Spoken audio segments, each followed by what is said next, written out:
Hi everyone, welcome back to my channel. My name is Catherine and this is Raspberry Reads. I'm doing a tag video today and this is the Book Confessions tag. It was created by Becky over at Book Reviews with Becky. I'll link Becky's channel down below for you. And I was tagged by Nikki at My Messy Bookshelf. So thank you, Nikki, for tagging me. I have had a very cursory look at the questions, but I'm essentially doing this tag off the cuff as I prefer to do. So yeah, let's just get started. I'll put all the prompts in the description box for you if you'd like to do this tag as well. So question number one is, what is an unpopular book opinion or preference you have? I would say, in terms of an unpopular opinion, is that I enjoy reading academic books. I'm an academic by training. I'm an historian. I don't read a lot of academic books these days, but I do really enjoy an academic book. Not necessarily just history, but you know, I'm open to almost any academic genre, and I think that's a pretty unusual opinion, at least in the booktube sphere.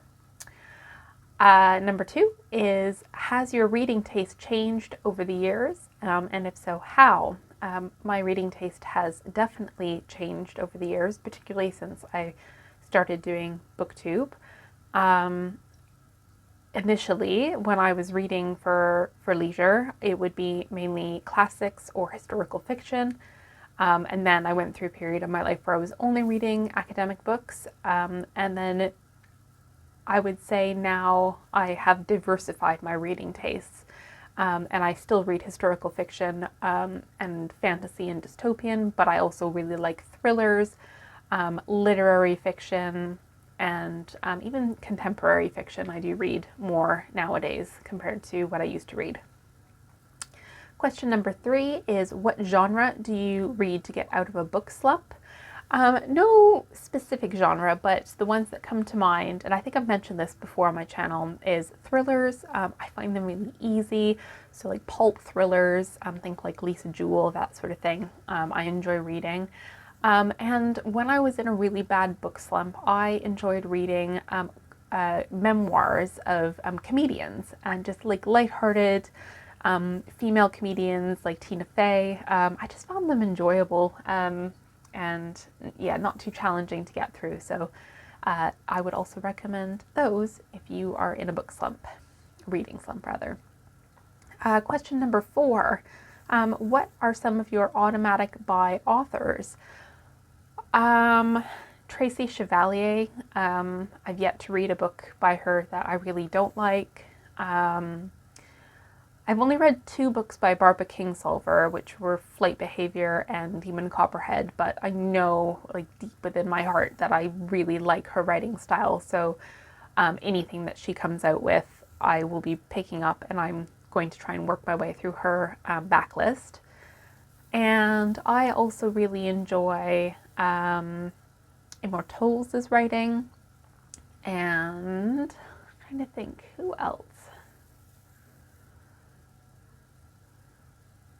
Yeah, nobody else immediately comes to mind. I do enjoy Lisa Jewell books. I wouldn't say that they're automatic buys, but I do tend to get to them eventually by borrowing them.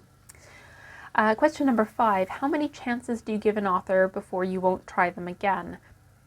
I mean, I haven't really thought about this, to be honest, but I would say maybe like two. So I'll try one book and maybe I'll try another. It kind of depends on my thoughts on their initial book. If it was so problematic, then it's sort of a one strike you're out situation. But if it was just that I just didn't gel with the particular story, then I might give them another try. Question number six, do you have anything you like to do or listen to while you read? I really enjoy reading. And this doesn't happen very often anymore, but I enjoy reading in a coffee shop where there's a lot of sort of ambient noise around. I also enjoy listening to, as I call it, smooth jazz music on YouTube, just like the kind of mindless, like, there's a specific name for it, but like elevator music. I just like the background noise. Yeah, otherwise doing anything. I mean, if I'm listening to an audiobook, then I might be doing something like trying to fall asleep. But if I'm actually just reading, I'll probably be sat down. Question number 7, how far do you read before DNF'ing?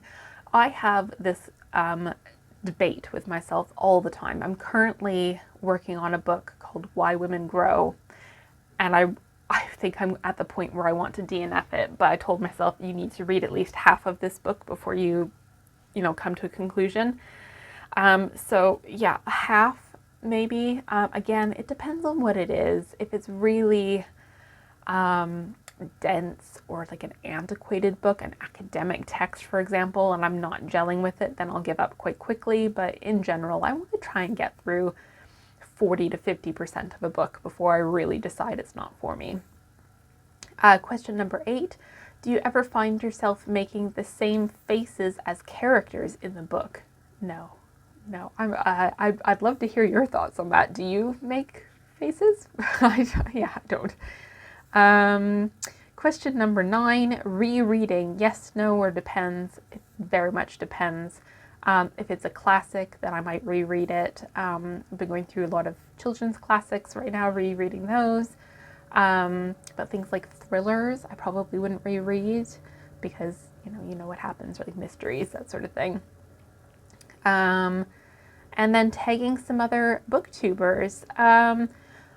I will have a think about this and put your names below in the description box. But yeah, this was a really interesting tag, and thank you, Nikki, for tagging me, and thank you, Becky, for creating this tag.